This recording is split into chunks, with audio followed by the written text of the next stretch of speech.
Hello students, welcome to my channel Prashant Jain. इस वीडियो में जैसा मैंने आपसे प्रॉमिस किया था सब्जेक्ट वाइज स्ट्रैटेजी हम लोग डिस्कस करेंगे। इस वीडियो में हम लोग साइंस में कैसे 95 मार्क्स से ऊपर लेके आए ये डिस्कस करेंगे दोस्तों। आज से लेकर अभी तक आपका 6 महीने के करीब है, अभी भी आप बहुत कुछ ऐसा कर सकते हो जिससे साइंस में आप 95 से ऊपर मार्क्स ला सकते हो। So the title of the video is how to prepare for science exam for class 10th examination tips and tricks by Prashant Jain sir, that is me. ये जो बुक का स्टैक है, इतनी बुक्स आपको पढ़ने की जरूरत नहीं है, बस आपको कुछ चीजें ध्यान रखनी है। क्योंकि जब आप टारगेटेड अप्रोच लेते हो किसी भी एग्जामिनेशन के लिए, अगर आपने टारगेटेड अप्रोच लिया, आपको ढंग से पता है कि भाई मुझे क्या करना है, कैसे करना है और क्यों करना है, ये 3 क्वेश्चन अगर आपने आंसर कर दिए तो आपके अच्छे मार्क्स आने तय हैं। और यही सब क्वेश्चंस के आंसर करने के लिए मैंने ये वीडियो बनाया। तो सबसे पहले ये जानने की कोशिश करते हैं कि सिलेबस क्या है, बट उससे पहले एक चीज मैंने आपको पिछली वीडियो में भी रिक्वेस्ट किया था, इसमें भी करूंगा। ये एक बुक है, स्ट्रैटेजी बुक है, जो मैंने खुद ने लिखी है with my coauthor miss Purva Kumra, who is my colleague also. So ये बुक अमेजॉन पे अवेलेबल है दोस्तों। क्लाइंबिंग अप द लैडर इस बुक का नाम है, क्लाइंबिंग अप द लैडर इस बुक का नाम है। इसमें मेरी 9th क्लास से लेकर 12th क्लास की पूरी स्टोरी है, जिसके अंदर मैंने किस तरह से 9th और 10th में एक एवरेज स्टूडेंट से एक इंटेलिजेंट स्टूडेंट और एक ऐसे स्टूडेंट की तरह मैं उभर के आया जिसके बहुत सारे अचीवमेंट्स हुए इवेंचुअली, जो अचीवमेंट्स आप मेरे देखते हो मेरी प्रोफाइल पर।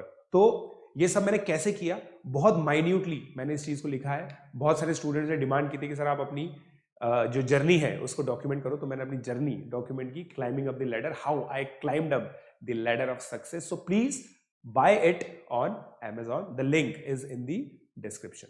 ठीक है, चलिए अब सबसे पहले हम लोग ये देख लेते हैं कि भाई पेपर पैटर्न क्या है, पेपर में मार्क्स डिस्ट्रीब्यूशन क्या है। तो हो सकता है कि आपको थोड़ा सा छोटा दिख रहा हो ये text. Chemical substances nature and behaviour, ये 25 मार्क्स का है। बेसिकली ये क्या है, केमिस्ट्री है। क्या है दोस्तों, ये केमिस्ट्री। फिर world of living, world of living किस चीज को बोलते हैं दोस्तों, बायोलॉजी। बायोलॉजी 23 मार्क्स की हो गई, केमिस्ट्री 25 मार्क्स की हो गई। फिर नेचुरल फिनोमेना, नेचुरल फिनोमेना के अंदर दोस्तों आपका क्या आ जाता है, फिजिक्स आ जाता है, बेसिकली लाइट, ज्योमेट्रिकल ऑप्टिक्स, इसके अंदर मान सकते हैं हम लोग 12 मार्क्स का। Effect of current, again electricity, मतलब फिजिक्स, तो 25 physics, 25 chemistry, 23 world of living. फिर नेचुरल रिसोर्सेज, नेचुरल रिसोर्सेज को आप बायो में भी कंसिडर कर सकते हैं और फिजिक्स में भी कंसिडर कर सकते हैं। टोटल मिला के ये 80 मार्क्स का पेपर होता है। अगर मैं सबसे ज्यादा वेटेज मानूं तो ये 3-4 चैप्टर्स होते हैं जो केमिस्ट्री के 25, फिर उसके अलावा बायो, बाकी केवल लाइट का इतना अच्छा खासा वेटेज है। ठीक है, इफेक्ट्स ऑफ करंट में 2 चैप्टर आते हैं, इलेक्ट्रिसिटी एंड मैग्नेटिज्म, दोनों चैप्टर बहुत ज्यादा इंपॉर्टेंट है। राइट, तो ये एक मार्क्स डिस्ट्रीब्यूशन है जो मैंने आपके सामने रखा है। इन सभी को आपको मास्टर करना जरूरी है। ठीक है, सभी के लिए क्या क्या करना है, चलिए आगे देखते हैं। अब ये पेपर पैटर्न है दोस्तों, मैंने आपको पहले भी बताया हुआ है ये पेपर पैटर्न। देखिए, ऑब्जेक्टिव 20 मार्क्स का आएगा, जो 20 क्वेश्चंस आएंगे। फिर उसका short answer 2, 2, 1, 2, 3, total 10 short answer आएंगे और 6 लॉन्ग आंसर आएंगे। 36 क्वेश्चंस टोटल आएंगे इन एंड ऑल। राइट, फिर ये अलग अलग बाइफर्केशन है, remembering, understanding, applying, analysing and evaluating and creating. अब देखिए, एज ए स्टूडेंट आपके लिए ये बाइफर्केशन काम का नहीं है।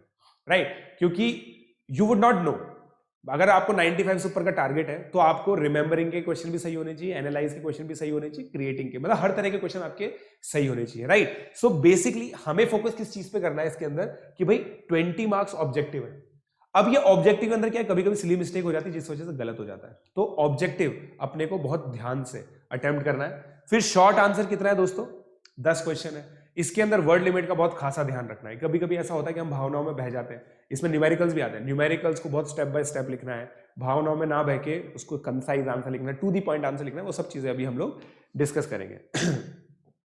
उसके अलावा दोस्तों 6 क्वेश्चन लॉन्ग आंसर है। लॉन्ग आंसर मतलब जिनके आंसर बड़े होते हैं, जिसमें एक स्टार्टिंग होती है, एक कंक्लूजन होता है। ये एक पेपर पैटर्न है, टोटल मिला के 36 क्वेश्चन है। तो जो पहले 20 क्वेश्चन है ना दोस्तों, वो तो बहुत सिंपल हो गया आपके लिए। राइट, फिर 10 क्वेश्चन और 6 क्वेश्चन, मेरे हिसाब से इसमें आपको तकरीबन 80 मिनट के करीब लग जाएगा इसके अंदर। राइट, ये क्वेश्चन तो फटाफट से हो जाते हैं, ये तो इनमें आपको 10 से 15 मिनट लगेंगे क्योंकि ऑब्जेक्टिव क्वेश्चन होते हैं। राइट, बाकी आपको इसके अंदर 70 मिनट में मैनेज करना है।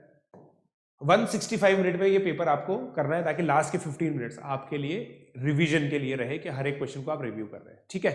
तो ये पेपर पैटर्न है दोस्तों। अब प्रिपरेशन स्ट्रेटेजी में आपको बता दूं सब्जेक्ट वाइज।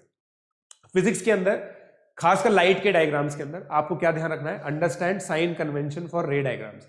जो रे डायग्राम्स होते हैं उसके जो साइन कन्वेंशन है वो दोस्तों आपको याद रखने हैं। फिर important formula and practice numerical question. Numericals का बहुत खासा महत्व है, किसके अंदर, लाइट और इलेक्ट्रिसिटी दोनों के अंदर न्यूमेरिकल्स आ सकते हैं, तो उन न्यूमेरिकल्स का खासा महत्व है फिजिक्स के अंदर। तो फिजिक्स के अंदर न्यूमेरिकल्स आपको बहुत ढंग से सॉल्व करने हैं दोस्तों, और उनका रिप्रेजेंटेशन बहुत मतलब स्टैंडर्ड होना चाहिए, काफी अच्छे तरीके से आपको उनको रिप्रेजेंट करना है। Prepare from NCERT as well as exemplar. 2 books आती है बेसिकली साइंस की, एक तो एनसीईआरटी बुक होती है जो आपको पूरी सॉल्व करनी है, एक एक क्वेश्चन उसका सॉल्व करना है, उसके अलावा एग्जाम्पलर भी आपको सॉल्व करनी है। इन दोनों को सॉल्व करने के बाद ही आपको किसी तीसरी बुक के बारे में सोचना चाहिए, मगर सबसे पहले आपको ये 2 बुक सॉल्व करनी चाहिए, क्योंकि इसमें से डायरेक्ट क्वेश्चंस कभी कभी बोर्ड के अंदर आ जाते हैं। फिर केमिस्ट्री की अगर मैं बात करूं तो बैलेंसिंग ऑफ इक्वेशंस को बहुत खासा महत्व होता है। एक क्वेश्चन पक्का इसके अंदर आता है डायरेक्टली या फिर इनडायरेक्टली, तो balancing of equation basically unitary method होता है ये थोड़ा सा, तो ये भी थोड़ा सा आपको ध्यान रखना है। फिर एसिड बेसिस एंड सॉल्ट और पीरियोडिक क्लासिफिकेशन, इन दोनों चैप्टर में से पक्का क्वेश्चन आते ही आते हैं, जैसा कि आपने सिलेबस के अंदर भी देखा। तो इन दोनों चैप्टर्स को प्रायोरिटी पे आपको खत्म करना है, ठीक है दोस्तों। फिर उसके बाद हम लोग बायोलॉजी की बात करते हैं। डायग्राम्स का बहुत ज्यादा महत्व है, बहुत नीट एंड क्लीन डायग्राम होने चाहिए। किसी भी सिस्टम का आपको डायग्राम बनाने के लिए बोला गया तो बहुत ही नीट एंड क्लीन आपको डायग्राम बनाना है। कोशिश कीजिए कि पहले आप पेंसिल से बना ले डायग्राम। अगर आप पेंसिल से प्रेफर करते हैं तो वो अच्छी बात है, अगर पेन से प्रेफर करते हैं तो भी आप पहले उसको पेंसिल से बना लीजिए, बिल्कुल नीट एंड क्लीन। क्योंकि आप ये चीज समझिए कि बोर्ड एग्जामिनेशन के अंदर समय की का अभाव आपको नहीं पड़ेगा, आपको अभाव किस चीज का पड़ सकता है, प्रेजेंटेशन का। प्रेजेंटेशन आपकी बिल्कुल सॉलिड होनी चाहिए, ठीक है दोस्तों। तो ये इंपॉर्टेंट है। फिर इसके अंदर कुछ इंपॉर्टेंट टॉपिक जो मेरे को स्टूडेंट्स ने बताया है वो है, एक तो आपको मेंडल्स हेरिडिटी प्रोसेस, इसको मास्टर करना है। Food chain and life processes, long answer के अंदर लाइफ प्रोसेसेस का एक क्वेश्चन जनरली फंसता ही है, तो उस चीज को आप प्रायोरिटाइज कर सकते हैं। बेसिकली देखो, अगर आपको 95 मार्क्स स्कोर करना है ना, ग्रेटर देन इक्वल टू 95 अगर आपको स्कोर करना है, तो आपको एक चीज ध्यान रखनी पड़ेगी, और वो चीज क्या है दोस्तों, complete syllabus and revise 3 times. मैंने आपको बताया था रिवीजन 3 बार करना है, 3 बार आपको रिवाइज करना है, ठीक है। तो ये चीज दोस्तों आपको ध्यान रखनी है, राइट। चलिए अब पेपर अटेम्प्टिंग स्ट्रेटेजी में आपको बता देता हूं। प्रेजेंटेशन पे खासा ध्यान रखना है, तो write to the point and easy to understand answers. अब देखिए, आपको पता है लाखों बच्चे एग्जाम देते हैं, 17 लाख बच्चे ने पिछली बार 10th क्लास का एग्जाम दिया था, ठीक है। केवल सीबीएसई बोर्ड की बात बता रहा हूं, बाकी दूसरे पेपर के अंदर, दूसरे बोर्ड के अंदर भी ये चीजें वैलिड है। तो टोटल मिला के 1.25 करोड़ बच्चों ने एग्जामिनेशन दिया था, तो इनकी कॉपीज भी चेक होती है। तो आप ऐसा सोचिए कि किसी एग्जामिनर के पास कॉपी चेक गई, उसके बाद बहुत सारी कॉपी चेक करने के लिए अगर आपने उसको ऐसा आंसर नहीं दिया जो बहुत इजी टू अंडरस्टैंड है, वो फ्रस्ट्रेट हो जाएगा। 3-4 कॉपी ढंग से कॉपी चेक करते हैं, बाकी 3-4 कॉपी चेक होने के बाद एग्जामिनर भी फ्रस्ट्रेट हो जाता है, ठीक है दोस्तों। तो इस चीज का बेटा आपको ध्यान रखना है। आपको क्या करना है कि इजी टू अंडरस्टैंड आंसर लिखना, टू द पॉइंट आंसर लिखना है। अगर आपकी हैंड राइटिंग बहुत अच्छी है और नीट डायग्राम्स है, मतलब आपने मान ली कटिंग नहीं की, डायग्राम बहुत नीट एंड क्लीन, एक ही अटेम्प्ट में सोच समझ के डायग्राम बनाओ, एक अटेम्प्ट में बनाओ बिना कोई मिस्टेक के। अगर आपने ऐसा कर लिया then it is an added advantage. अगर आपका कुछ उसमें थोड़ा 19-20 भी होगा ना, तो भी आपको मार्क्स मिल जाएंगे। Diagram should be drawn by pencil. मेरे हिसाब से डायग्राम को पेंसिल से बनाना एक बहुत अच्छी स्ट्रैटेजी है दोस्तों। अगर आप डायग्राम को पेंसिल से बनाते हो तो काफी अच्छा वेटेज मिल जाएगा। अब सेकंड है टाइम मैनेजमेंट की। जैसा मैंने आपको बताया, do not get stuck on same question, किसी एक क्वेश्चन पे आपको स्टक नहीं होना है, ठीक है। कंप्लीट पेपर इन 165 मिनट, जैसा मैंने आपको बताया कि 165 मिनट्स में आपको पूरा पेपर करना है, and leave 15 minute to review all questions. Last के 15 मिनट आपको सारे क्वेश्चंस रिव्यू करने हैं, खासकर ऑब्जेक्टिव क्वेश्चन।